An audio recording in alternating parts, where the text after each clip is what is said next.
Hello, first grade. Welcome back to Theme. Today we're going to start studying a new habitat, and it is one of my all-time favorites. It is called the rainforest. Now, just as a review, habitats are places where plants and animals live, and habitats provide everything that these plants and animals need to survive, whether that's food, water, shelter, which means a home, or space and air. So let's take a look. I want to see if there's anything that surprises you about rainforests. I know when I saw this video that there definitely was something that surprised me. Check it out.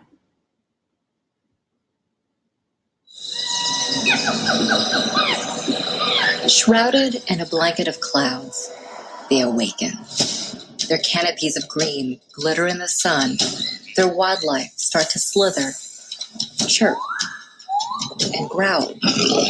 And one of the planet's richest ecosystems comes to life. Rainforests are the oldest living ecosystems on the planet. Some can trace their origins to over 70 million years ago, back to a time when dinosaurs still roamed the Earth. While the giant reptiles have disappeared, rainforests continue to thrive, growing on every continent except Antarctica. Two types of rainforests are scattered across the globe: temperate and tropical. Temperate rainforests are mainly found in the mid-latitudes, often near cooler, coastal, mountainous regions.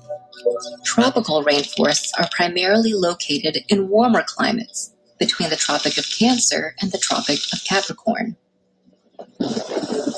As their names imply, temperate and tropical rainforests are the wettest forests on Earth, receiving up to about 33 feet of rain per year.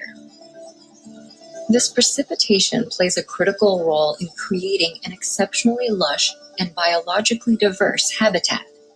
While rainforests only make up about 6% of the Earth's surface area, they are home to over half of the world's plant and animal species. This biodiversity creates benefits that extend far beyond the rainforest boundaries. Rainforest plants produce an assortment of food items, in addition to ingredients useful in everyday products and medicines. In fact, an estimated 70% of the plants used in cancer treatments are only found in rainforests. On an even larger scale, rainforests help to stabilize the planet's climate. Its lush green vegetation regulate global temperatures by absorbing massive amounts of radiation from the sun. They also absorb vast amounts of carbon dioxide and convert them into oxygen, about 40% of the planet's breathable air. Over the past few centuries, rainforests have disappeared at an alarming rate. Factors such as economic inequalities, human development, and demand for natural resources have fueled the deforestation of these rich ecosystems. At the current rate, rainforests, which have survived for over 70 million years, may completely disappear within the next century. But through educational campaigns, sustainable logging practices, and cooperation with local communities, deforestation may begin to slow down, helping preserve rainforests for many generations to come. All right, boys and girls, so let's keep going as we study the rainforest.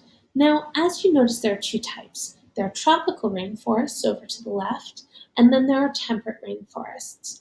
I want you to take a moment with somebody who's sitting close to you. You're going to hit pause, and I want you to compare these two types of rainforests. What's the same about them?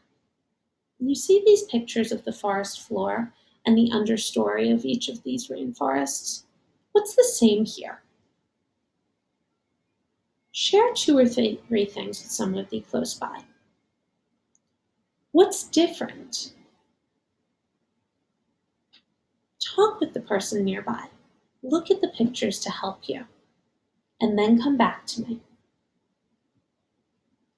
Okay, it's time to keep going.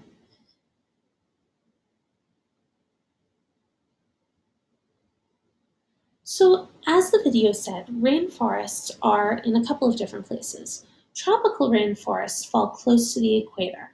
That means that they're in a place where the sun hits the earth quite directly, and it's actually closer, making the area where the tropical rainforests are much warmer. Now, temperate rainforests are further north, and so they are in cooler parts of the planet where the sun doesn't hit the land quite as directly. This means that temperate rainforests have longer winters, which are not super cold, but they're also not super warm, and they are pretty damp. Okay, there's a lot of moisture in the air. They have short summers that are somewhat dry, but for the most part, it is cool there.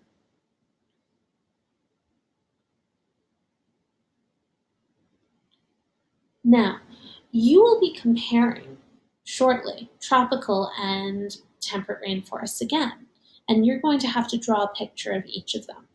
To talk a little bit about tropical rainforests, of course, you know they have warm temperatures. They're close to the equator, if not on the equator. You can have between 5 and 8 feet of rain per year. That means, in the very least, the amount of rain can go up as high as my height. I'm 5 feet 4 inches. That's crazy. Um, Something interesting is that the sunlight barely reaches the forest floor.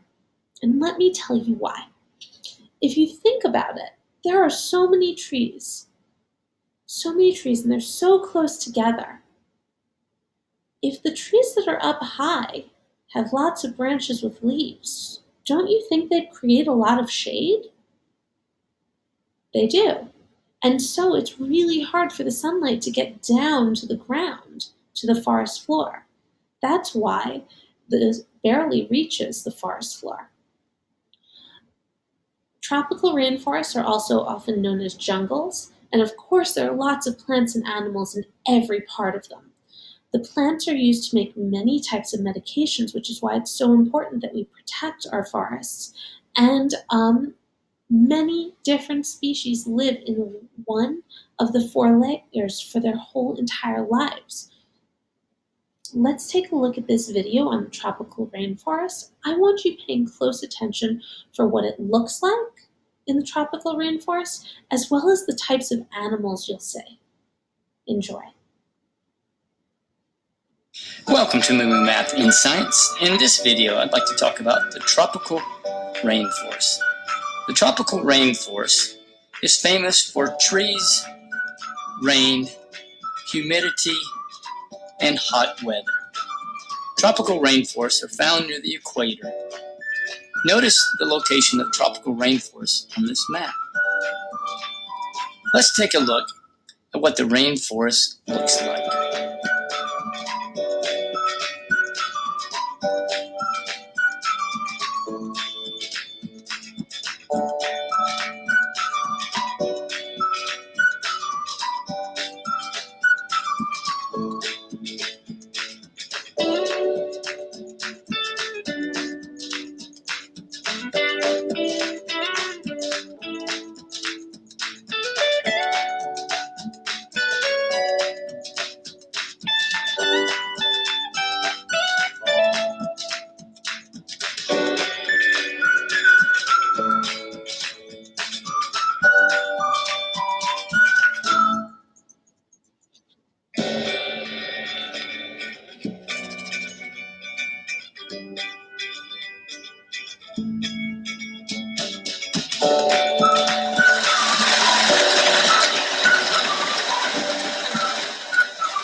The average temperature of a tropical rainforest falls between 93 degrees and 70 degrees Fahrenheit year-round. Tropical rainforests receive up to 100 inches of rain. Because rainforests receive so much rain, it can support lots of trees. In fact, there are so many trees in the rainforest that they can be divided into 4 layers. At the very bottom is the forest floor. It only receives 2% of the sunlight. Plants must be adapted to grow in low light. The forest floor also contains decaying plant and animal matter. You also will find lots of fungi growing here that help decay the animal and plant waste. The next layer is the understory layer. It is found between the canopy and the forest floor. It is home to a number of birds, small mammals, insects, reptiles, and predators. Up next is the canopy layer. It is the primary layer of the tropical rainforest and can be called the roof of the rainforest. It contains most of the largest trees and many broad-leafed evergreen trees. And finally, the emergent layer. The emergent layer are very large trees that poke out of the canopy. These trees actually grow above the canopy. They need to be able to withstand very hot temperatures and strong winds. There is a huge variety of plants and animals found in the rainforest, and many, many insects. A couple examples include colorful frogs, big snakes, apes and gorillas, this weird bird called the cassowary, and many more. I'll leave links if you need to research this more in the show notes. So in summary, the tropical rainforest is found near the equator. It is hot, receives lots of rain, and has the most diversity of plants and animals of all the biomes. Thanks for watching. All right, boys and girls. So, as we keep going, let's just take a quick look at some of the layers of the tropical rainforests and the mammals that live in them. Now, as the video told you, there are 4 different layers.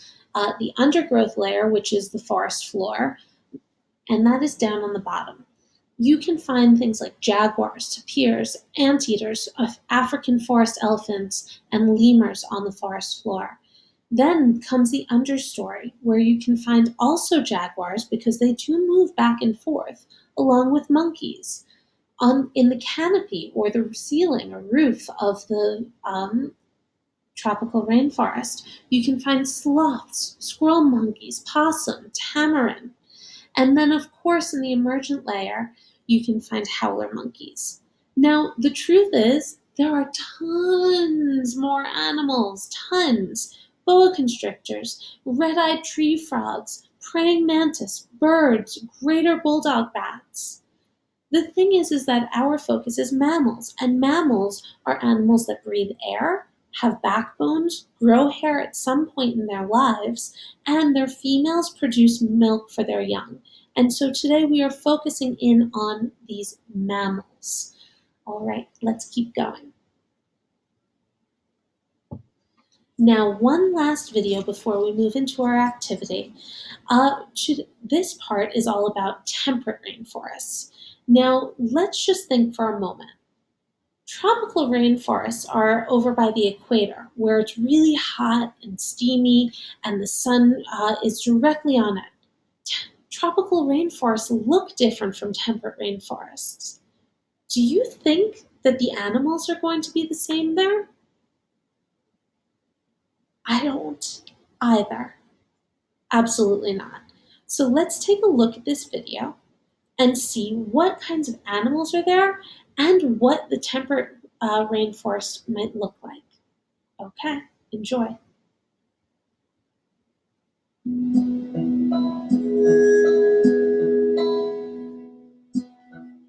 About 100 years ago, the naturalist John Muir wrote, "When we try to pick out anything by itself, we find it hitched to everything else in the universe."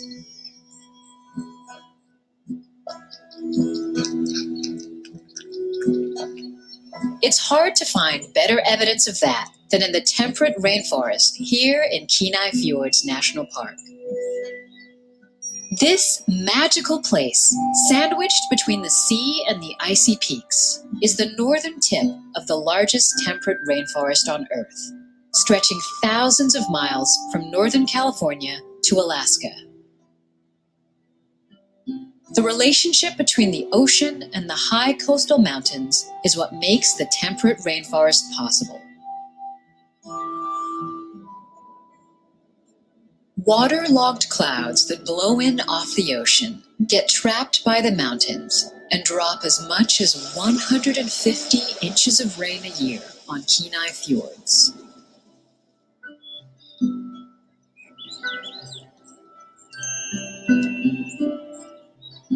All this water helps create perfect conditions for a lush rainforest that stands in stark contrast to its surroundings. The temperate rainforest is a layer cake of sorts. The top layer is the forest canopy, mostly made of mountain hemlock and Sitka spruce, reaching 200 feet high. Next is the understory, populated by small trees and shrubs like blueberry, devil's club, and ferns. The bottom layer is the forest floor, constantly enriched by litterfall from the trees above. Here, moss, lichen, and other tiny plants grow in the damp shade. From top to bottom, this place is a busy community, with each member supporting or depending on another. The rain feeds the rivers and the trees, which provide seeds for the red squirrel to eat and spread. Decaying trees, called nurse logs, provide a soggy place for seedlings to take root. The moss that grows on the Sitka spruce becomes nest material for the marbled murrelet, a seabird that feeds in the ocean but only nests in old-growth forests. Raven, river otter, and black bear take salmon from the streams, then drop the carcasses and scat on the forest floor. Bacteria and insects are the recyclers, turning waste back into soil, which feeds the trees, allowing them to grow tall and strong. How do the moose reach that high up? Beyond its boundaries, the rainforest reaches into all of our lives, storing carbon and creating oxygen for our atmosphere. Our job, in return, is simply to appreciate and protect the rainforest.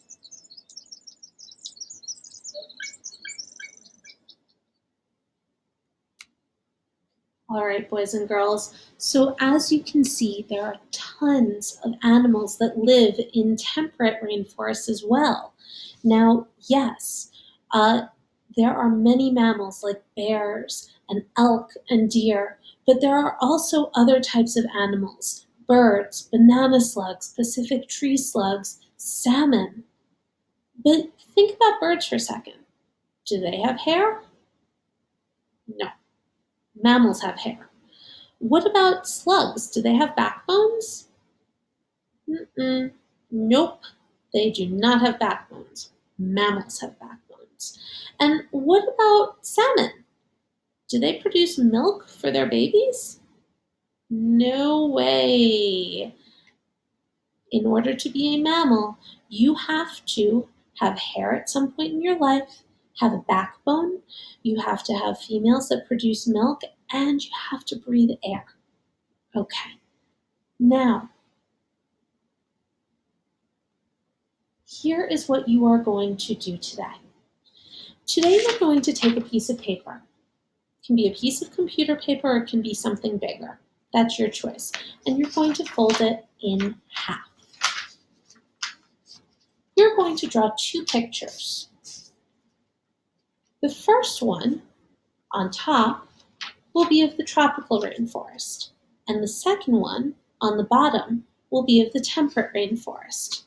Now, what you'll do is in pencil only on the top, you'll set a timer for 5 minutes, and you'll draw everything you know about tropical rainforests. That could be about plants, that could be about the layers, that could be about the animals. In pencil only, and set a timer for 5 minutes. Now, If you say, oh, it's 3 minutes and I'm done, you have two choices. You can either add detail to your picture in pencil, or you can just sit tight and wait. Your call. And then you're going to do the same thing for the temperate rainforest, drawing everything you know about it in pencil for 5 minutes. Now, can you use more than 5 minutes? Gosh, I hope at this point you know me well enough to say yes. Absolutely. Can you color this after you've finished your pencil drawings that are timed? Yes, please, because color is part of what makes these two forests different. But make sure you show what's the same and what is different in your pictures, because that's what I'm looking to learn to see if you figured that out. All right, so we're all done for today. Have a wonderful time making your pictures of the temperate and tropical rainforests, and I can't wait to see what you come up with. Have a great rest of the day. I'll talk to you soon. Bye-bye.